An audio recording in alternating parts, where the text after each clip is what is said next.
Hi friends, welcome to my channel TV ಕಥೆಗಳು. ಬನ್ನಿ, Karna serial ಸೋಮವಾರದ ಸಂಚಿಕೆ ಏನಾಗುತ್ತೆ ಅಂತ ನೋಡ್ಕೊಂಬರೋಣ.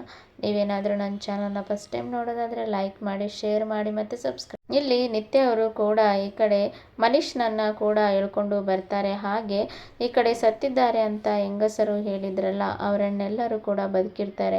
ಅವರನ್ನೆಲ್ಲರನ್ನು ಕೂಡ ಅವರು ಆ ಮನೀಷ್ನಿಂದ ಬಿಡುಗಡೆ ಮಾಡಿಸ್ಕೊಂಡು ಹಾಗೆ ಅವರನ್ನು ಸೇಫ್ ಆಗಿ ಕೂಡ ಈ ಕಡೆ ಸಾಕ್ಷಿಯಾಗಿ ತಲುಪಿಸಬೇಕು ಅಂತ ಹೇಳಿ ಈ ಕಡೆ ಕರ್ಕೊಂಡು ಬರ್ತಾ ಇರ್ತಾರೆ.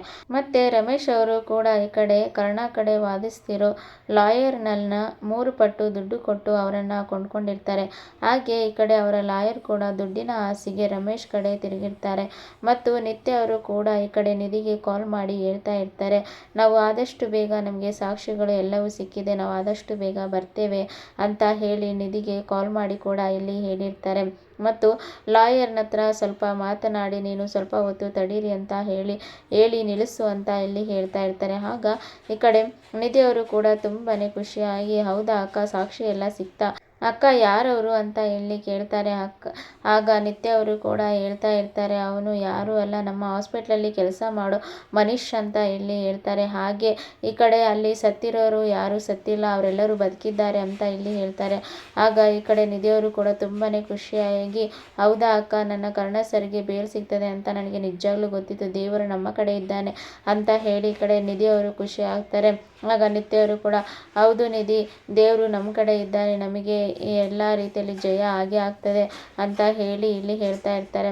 ಆಯಿತು ಅಕ್ಕ, ನೀವು ಆದಷ್ಟು ಬೇಗ ನೀವು ಬನ್ನಿ ಅಂತ ಹೇಳಿ ಈ ಕಡೆ ನಿಧಿ ಅವರು ಕೂಡ ಫೋನನ್ನು ಇಡ್ತಾರೆ. ಮತ್ತು ಈ ಕಡೆ ರಮೇಶ್ ಅವರು ಕೂಡ ನಾವೇ ಸಕ್ಸಸ್ ಆಗೋದು ಅಂತ ಹೇಳಿ ತುಂಬಾನೇ ಖುಷಿಯಿಂದ ಅವರು ಇರ್ತಾರೆ. ಮತ್ತೆ ತಾರಾ ಕೂಡ, ಸಂಜಯ್ ಕೂಡ ತುಂಬಾನೇ ಖುಷಿಯಲ್ಲಿ ಇರ್ತಾರೆ. ಮತ್ತೆ ನಿಧಿ ಅವರು ಕೂಡ ಅವರ ಲಾಯರ್ ಹತ್ರ ಬಂದು ಈ ರೀತಿಯಾಗಿ ಸಾಕ್ಷಿ ಎಲ್ಲ ಸಿಕ್ಕಿದೆ ಅಂತ ಇಲ್ಲಿ ಹೇಳ್ತಾರೆ. ಆಗ ಲಾಯರ್ ಅವರು ಕೂಡ, ಹೌದಾ, ಚೆನ್ನಾಗಿ ಒಳ್ಳೇದಾಯ್ತು ಅಂತ ಇಲ್ಲಿ ಹೇಳ್ತಾ ಇರ್ತಾರೆ. ಮತ್ತೆ ಈ ಕಡೆ ಲಾಯರ್ ಅವರು ಕೂಡ ಖುದ್ದಾಗಿ ಬಂದು ಈ ಕಡೆ ರಮೇಶ್ ಅವರಿಗೆ ಕಾಲ್ ಮಾಡಿ ಅವರು ಹೇಳ್ತಾರೆ, ನಿತ್ಯಗೆ ಈ ರೀತಿ ಎಲ್ಲ ಸಾಕ್ಷಿ ಎಲ್ಲ ಸಿಕ್ಕಿದೆ ಅಂತೆ, ಅವರು ಕರ್ಕೊಂಡು ಬರ್ತಾ ಇದ್ದಾರೆ ಅಂತ ಇಲ್ಲಿ ಹೇಳ್ತಾರೆ. ಆಗ ನೀವು ಇನ್ಫಾರ್ಮೇಶನ್ ಕೊಟ್ಟಿದ್ದು ಒಳ್ಳೇದಾಯ್ತು ಅಂತ ಹೇಳಿ ರಮೇಶ್ ಅವರು ಕೂಡ ಕೂಡಲೇ ರೌಡಿಗಳಿಗೆ ಫೋನ್ ಮಾಡಿ ನಿತ್ಯ ಅವರು ಕರ್ಕೊಂಡು ಬರ್ತಿರೋ ಅವರೆಲ್ಲರ ಮೇಲೆ ಅಟ್ಯಾಕ್ ಮಾಡಲಿಕ್ಕೆ ಇಲ್ಲಿ ಹೇಳ್ತಾರೆ.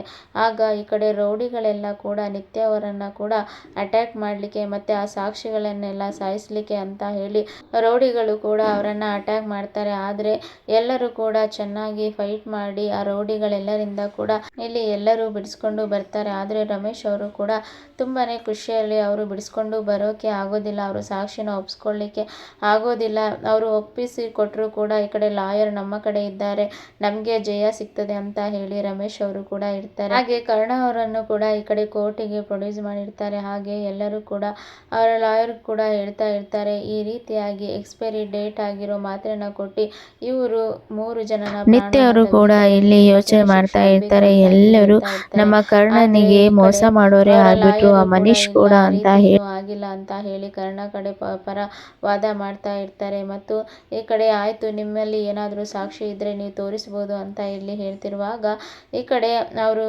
ಸಾಕ್ಷಿಗಾಗಿ ನೋಡ್ತಾರೆ. ಹಾಗೆ ಕೊನೆ ಸಮಯ ಆಯಿತು ಅಂತ ಹೇಳಿ ಈ ಕಡೆ ಕರ್ಣ ಅವರಿಗೆ ಕೂಡ ಈ ಕಡೆ ದೀರ್ಘಾವಧಿ ಕಾಲ ಶಿಕ್ಷೆಯನ್ನು ಒದಿಸ್ಲಿಕ್ಕೆ ಹೋಗ್ತಾರೆ. ಹಾಗೆ ಅದೇ ಸಮಯಕ್ಕೆ ಕೂಡ ಒಬ್ಬ ಹೆಂಗಸು ಕೂಡ ತಪ್ಪಿಸಿಕೊಂಡು ಓಡೋಡಿ ಬರ್ತಾ ಇರ್ತಾರೆ. ಆಗ ನಿಲ್ಲಿಸಿ ಅಂತ ಹೇಳಿ ನಿಲ್ಲಿಸ್ತಾರೆ. ಆಗ ಹೆಂಗಸು ಬಂದು, ನಾವು ಯಾರೂ ಸತ್ತಿಲ್ಲ, ಈ ರೀತಿಯಾಗಿ ಆ ಮನೀಶ್ ಡಾಕ್ಟ್ರು ನಮ್ಮನ್ನ ನಾಟಕ ಮಾಡಿ ಅಂತ ಹೇಳಿದ್ರು, ಹಾಗೆ ನಾವು ಯಾರು ಕೂಡ ಸತ್ತಿಲ್ಲ ಮತ್ತು ನಾವು ಸಾಕ್ಷಿ ಕೊಡಬೇಕು ಅಂತ ಹೇಳಿ ಓಡೋಡಿ ಬಂದ್ವಿ, ಆದರೆ ಅವರು ನಮ್ಮನ್ನ ಈ ರೀತಿ ಕಿಡ್ನ್ಯಾಪ್ ಮಾಡಿಬಿಟ್ರು.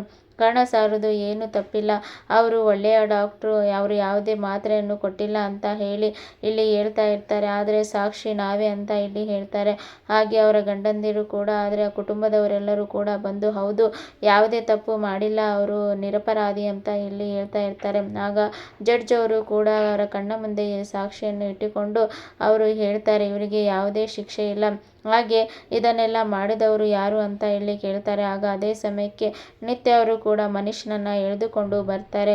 ಮತ್ತು ಈ ಕಡೆ ರಮೇಶ್, ನಯನತಾರ, ಸಂಜಯ್ ಅವರೆಲ್ಲ ಕೂಡ ತುಂಬಾನೇ ಕೋಪದಿಂದ ಮತ್ತು ಶಾಕಲ್ಲಿ ಅವರನ್ನು ನೋಡ್ತಾ ಇರ್ತಾರೆ. ಇವನು ಎಲ್ಲಿ ನಮ್ಮ ಹೆಸರು ಹೇಳ್ಬಿಡ್ತಾನೋ ಅಂತ ಹೇಳಿ ಅವನನ್ನೇ ನೋಡ್ತಾ ಇರ್ತಾರೆ. ಆಗ ಜಡ್ಜ್ ಅವರು ಕೂಡ ಅವನನ್ನು ಕೇಳ್ತಾ ಇರ್ತಾರೆ, ಯಾರು ನಿನಗೆ ಈ ಕೆಲಸವನ್ನು ಮಾಡಲಿಕ್ಕೆ ಹೇಳಿದ್ದು ಅಂತ ಇಲ್ಲಿ ಹೇಳ್ತಾ ಇರ್ತಾರೆ. ಆಗ ಈ ಕಡೆ ಮನೀಶ್ ಅವರು ಕೂಡ ನಯನತಾರ ಅವರನ್ನು ನೋಡ್ತಾರೆ. ಆಗ ನಯನತಾರ ಅವರು, ಬೇಡ ನನ್ನ ಹೆಸರು ಹೇಳಬೇಡ ಅಂತ ಇಲ್ಲಿ ಹೇಳ್ತಾರೆ.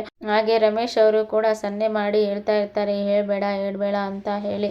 ಆಗ ಜಡ್ಜ್ ಅವರು ಕೂಡ ಯಾರು ಅಂತ ಹೇಳು ಅಂತ ಇಲ್ಲಿ ಹೇಳ್ತಾ ಇರ್ತಾರೆ. ಮನೀಶ್ ಅವರು ಕೂಡ ಯಾರನ್ನು ಕೂಡ ಯಾರದೇ ಹೆಸರು ಕೂಡ ಹೇಳೋದಿಲ್ಲ. ಆಗ ಈ ಕಡೆ ಜಡ್ಜ್ ಅವರು ಕೂಡ ಇವನಿಗೆ ದೀರ್ಘಾವಧಿ ಕಾಲ ಶಿಕ್ಷೆ ಆಗಬೇಕು, ಇವನಿಗೆ ಪೊಲೀಸರು ಸರಿಯಾಗಿ ಬುದ್ಧಿ ಕಲಿಸಬೇಕು ಅಂತ ಹೇಳಿ ಇಲ್ಲಿ ಹೇಳ್ತಾರೆ. ಹಾಗೆ ಕರ್ಣ ಅವರಿಗೆ ಕೂಡ ಈ ಕಡೆ ರಿಲೀಸ್ ಮಾಡಿ ಮತ್ತೆ ಅವರ ವಸಿಷ್ಠ ಹಾಸ್ಪಿಟ್ಲನ್ನು ಕೂಡ ಸೀಸ್ ಆಗಿರೋದನ್ನ ಎಲ್ಲ ರೀತಿ ಸರ್ಕಾರದ ಕಡೆಯಿಂದ ಬಿಡುಗಡೆ ಮಾಡಬೇಕು ಅಂತ ಹೇಳಿ ಎಲ್ಲರಿಗೂ ಹೇಳ್ತಾರೆ. ಹಾಗೆ ಈ ಕಡೆ ಕರ್ಣ ಅವರಿಗೂ ಕೂಡ ತುಂಬಾ ಖುಷಿ ಆಗ್ತಾ ಇರುತ್ತೆ ಮತ್ತು ನಿಧಿಗೂ ಕೂಡ ಅವರು ಬಿಡುಗಡೆ ಆಗಿರೋದು ತುಂಬಾ ಖುಷಿ ಆಗಿರುತ್ತೆ. ಆಗ ನಿಧಿಯವರು ಕೂಡ ಅವರು ಓಡಿ ಬಂದು ಅವರನ್ನು ತಪ್ಕೊಳ್ತಾರೆ. ಇದನ್ನ ನೋಡಿ ರಮೇಶ್, ನಯನತಾರ, ಸಂಜಯ್ ಅವರಿಗೂ ಕೂಡ ತುಂಬಾನೇ ಅವರು ಬೇಜಾರಿನಲ್ಲಿ ಮತ್ತು ಕೋಪದಲ್ಲಿ ಕೂಡ ಇರ್ತಾರೆ. ಹಾಗೆ ರಮೇಶ್ ಅವರು ಕರ್ಣ ಅವರ ಮುಂದೆ ಬಂದು, ನೀನು ಬಿಡುಗಡೆ ಆಗಿದ್ದು ತುಂಬಾನೇ ಖುಷಿ ಆಗಿತ್ತು. ನಮ್ಮ ಕುಟುಂಬದಲ್ಲಿ ಈ ರೀತಿಯಾಗಿ ಏನೇನೋ ಆಗುತ್ತೆ ಅಂತ ನಾನು ತಿಳ್ಕೊಂಡ್ಬಿಟ್ಟಿದ್ದೆ. ಆದರೆ ದೇವರು ಕಡೆ ನಮ್ಮ ಕಡೆ ಇದ್ದಾನೆ, ನಮಗೆ ಏನೂ ಆಗೋದಿಲ್ಲ ಅಂತ ಹೇಳಿ ಇಲ್ಲಿ ಅವರು ಸುಮ್ಮನೆ ನಾಟಕವನ್ನು ಮಾಡ್ತಾ ಇರ್ತಾರೆ. ಮತ್ತು ಬಂಗಾರಿ ಅಮ್ಮ ಅವರಿಗೂ ಕೂಡ ಈ ವಿಷಯ ತಿಳಿದ ತಕ್ಷಣ ಅವರು ಕೂಡ ತುಂಬಾನೇ ಖುಷಿಯಲ್ಲಿ ಇರ್ತಾರೆ. ಹಾಗೆ ಕರ್ಣನನ್ನು ನೋಡಲಿಕ್ಕೆ ಅವರು ಓಡೋಡಿ ಬರ್ತಾರೆ. ಮತ್ತು ಕರ್ಣ ಅವರು ಕೂಡ ನನ್ನ ಬಂಗಾರಿನ ನೋಡಬೇಕು ಅಂತ ಹೇಳಿ ಅವರು ಮತ್ತೆ ನನ್ನ ಹಾಸ್ಪಿಟ್ಲನ್ನು ನೋಡಬೇಕು ಅಂತ ಹೇಳಿ ಅವರು ಕೂಡ ಅಲ್ಲಿಗೆ ಬರ್ತಾ ಇರ್ತಾರೆ. ಮತ್ತು ಕರ್ಣ ಅವರು ಕೂಡ ಮುಂದಿನ ದಿನಗಳಲ್ಲಿ ಈ ರೀತಿಯಾಗಿ ಯಾವುದೇ ತಪ್ಪುಗಳಾಗಬಾರ್ದು, ನಾವು ತುಂಬಾ ಹುಷಾರಲ್ಲಿ ಇರಬೇಕು, ಮತ್ತು ನನಗೆ ಯಾರು ಈ ರೀತಿ ಮಾಡಿದ್ರೋ ಅವರನ್ನೇ ನಾನು ಕ್ಲಾಸ್ ತಗೊಳ್ತೇನೆ, ಅವ್ರಿಗೆ ಸರಿಯಾಗಿ ಬುದ್ಧಿ ಕಲಿಸ್ತೇನೆ ಅಂತ ಹೇಳಿ ರಮೇಶ್ ಕಡೆ ಅವರು ನೋಡಿ ಹೇಳ್ತಾ ಇರ್ತಾರೆ.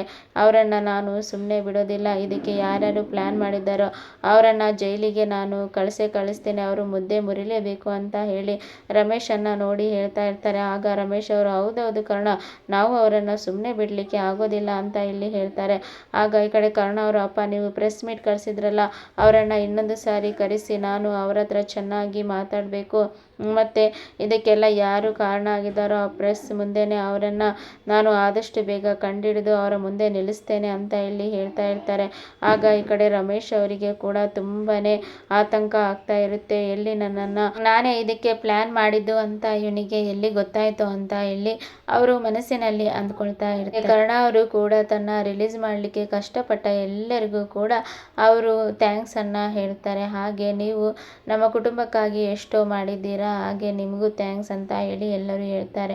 ಹಾಗೆ ಈ ಕಡೆ ಮಹಿಳೆಯರೆಲ್ಲ ಕೂಡ ಕರ್ಣ ಅವರಿಗೆ ಥ್ಯಾಂಕ್ಸ್ ಮಾಡಿ ಅವರ ತಪ್ಪಿನ ಬಗ್ಗೆ ಸಾರಿಯನ್ನು ಕೂಡ ಇಲ್ಲಿ ಹೇಳ್ತಾ ಇರ್ತಾರೆ. ಹಾಗೆ ಕರ್ಣ ಅವರು, ನೀವು ಇರೋದ್ರಿಂದಾನೇ ನಾನು ಈ ರೀತಿಯಾಗಿ ರಿಲೀಸ್ ಆಗಿದ್ದು ಅಂತ ಹೇಳಿ ಅವರಿಗೂ ಕೂಡ ಇಲ್ಲಿ ಥ್ಯಾಂಕ್ಸನ್ನು ಹೇಳ್ತಾರೆ.